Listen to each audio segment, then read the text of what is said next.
Welcome to Team Perry's Step Out of Line podcast, featuring co-hosts Perry and Lori Finkelstein. Together, they explore, meet, and share inspirational stories with guests who have made a positive impact in today's world. This podcast resonates with our hope to make this world a better place one step at a time through love, acceptance, and uplifting conversations. Jamie Geller, who is the Israeli-American chef, author, businesswoman. She's a food writer. She's a TV producer. We've been reading up on you, Jamie, and we're very interested in what you do. And we wanted to first of all welcome you and ask how you got started in the business, because we heard that when you got married, you didn't know how to cook. Yeah, so it's a pleasure to be here. I feel so honored to be a guest on your show and just to be talking to the both of you. In terms of how I got started, so no, I was the bride who knew nothing. I knew nothing about cooking when I first got married. But, you know, in all of the careers that you've listed, I feel like I've lived a bunch of lifetimes. I actually, in college, majored in broadcast journalism. So I always loved TV and I always loved producing. And my first internship was at CNN. So that's how I got into the whole TV producing field. And then I went to HBO, where I did production as well, but in the marketing department. So that's how I got into like marketing. And then when I had my first baby and I went on maternity leave, I'm sure, as you know, Lori, it's so hard to like leave your children and you want to be with them all the time and take care of them. And the life of a TV producer is like more away than it is at home, 20-hour days, if not more. And so I needed to like pivot my career a little bit. So I took my production skills, my marketing skills, and I think I had an entrepreneurial spirit always. I got that from my immigrant parents. And so that's how I parlayed into like this new career of food and writing a cookbook and then turning that into like a whole media business.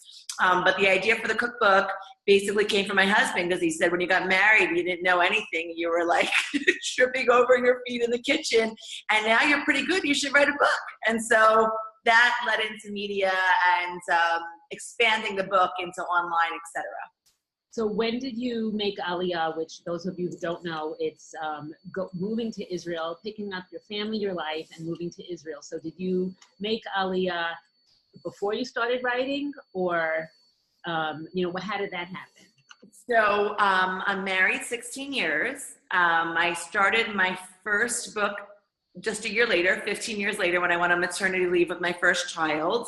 It took me 3 years to get that book out. So the book came out 12 years ago, and then we made Aliyah 7.5 years ago. So on the first date, my husband said, I want to move to Israel.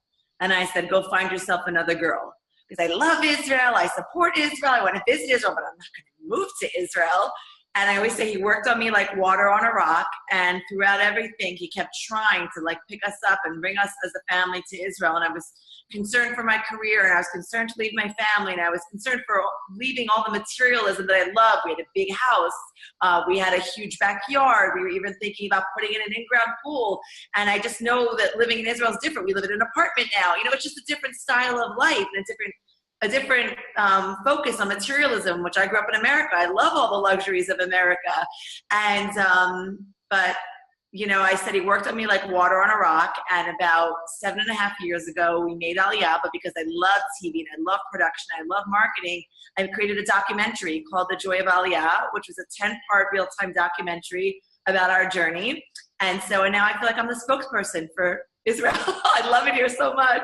That's awesome. So just to let you know, my son is eating only chicken and potatoes at Aish HaTorah. He's been there for the whole year. He's going to be there next year. And whenever I say, how you doing? What are you eating? Because, you know, these boys, they sit and learn all day and they don't generally exercise. And he goes, I'm having chicken and potatoes. So if you ever get to Yerushalayim and get to the Kotel, you can give Joel Finkelstein a shout out at Aish and say, Joel, what are you eating? Let me show you what you should eat instead. I love going there, by the way. It's the most beautiful building, and the Kotel is my favorite place. And unfortunately now with the Corona, we're unable to travel there. But I hope, Beli Neder, I would like to go next time and bring him something to eat, okay? So we'll try that. And I was just visiting him when he was at H for a summer a few years ago, and I love that building also, and the view on the top is incredible. But what I loved most about the building was bathrooms were nice and clean. So that was like a big plus. And I wanted to say hello to him, but the bathrooms were like awesome. Yeah. So Perry, you'll have to tell me his favorite food so I know what to bring him. Well, it is peanut butter, but he has foregone. He gave up peanut butter a long time ago because he just doesn't have access to Skippy. What differences do you notice in Israel with the produce? I'm sure is phenomenal and amazing, and in Corona right now, when you're trying to cook and you're trying to make do with different things, what have you noticed in Israel that you wish you had in your refrigerator or your cupboard right now that you just can't get hold of? So one of the biggest things that we had, and this happened right before Passover, was an egg shortage. Right. And Passover is like the egg and potato holiday. Those are like the two essential ingredients in every single kosher for Passover dish. So I literally was crying at 2:00 in the morning. Like I called my dad in Jersey and he's like, "What's wrong?" Like, I'm like, "Everyone's okay. The kids are okay, but there are no eggs." And I'm like losing my mind. So it wasn't really that I was losing my mind over the fact that there were no eggs. It's like I was losing my mind over the stress and everything. And the fact that there were no eggs just put me over the edge, So there was an emergency airlift from Portugal and we got our eggs in time, but they were being rationed for the holidays. So that was like a super stressful time from a cooking perspective. Now I find that there are no particular shortages. It's just that you don't want to go to the grocery store with the same frequency. So we're kind of just cooking from everything we have in the house to the last minute, being as creative as we can, because again, we don't want to leave the house unless absolutely necessary. And so it's kind of like I wanted to make a stir fry today. Well, I didn't have ginger, I didn't have chilies, and I didn't have sesame oil, that kind of thing. So I was like, okay, garlic, olive oil, and soy sauce will have to do. I didn't have scallions. I wouldn't it's like the list went on and on. But I had some cabbage, I had some onions, I had some peppers, and so like that was like a dumbed down stir fry, And it was fine. It wasn't great. It was fine. I'm sure it was good. I want you to know you inspired me because I think you had shown on Instagram where you had done some little clip of your kitchen completely cleared out and you said, now we're ready to start cooking and getting ready for Passover. And I really was I was kind of down here during Corona time, just making the effort of making Passover, even though I had everything and I could watch everything, I just couldn't get myself to do it. And then once I saw that you were ready and moving, I said, okay, that's it. Jamie Geller is going to do it. I'm doing it.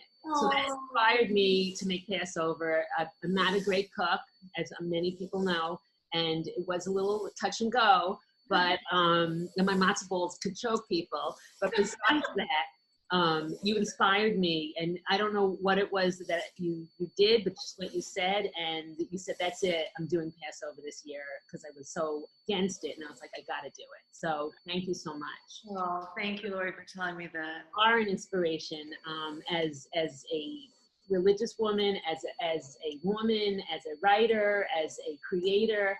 So you inspire the two of us greatly, as I'm sure you mentioned before when we were talking, how Perry has inspired you in her goal in life, which is to help out as many children as she can who are part of High Lifeline, because she has been helped out so much in her life. She's 20 years old. She's been on a ventilator for 18 years, and High Lifeline's presence in our life has inspired us and has inspired Perry to do great. So she always loves seeing that in women who are doing something amazing, and you are that. So thank you.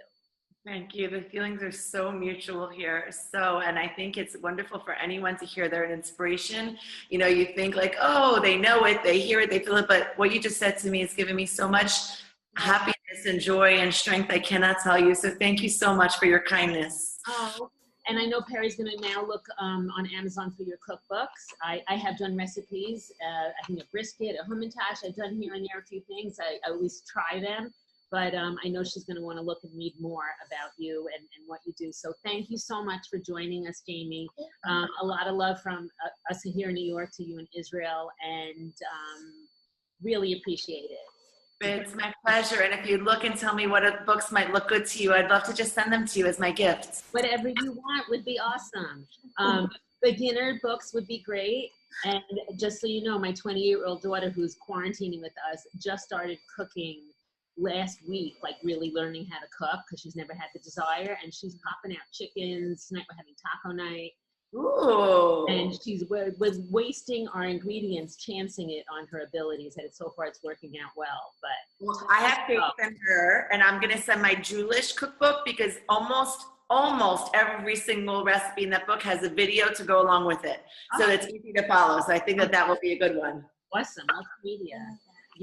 Carrie said we need that. Oh, I need that. She's funny.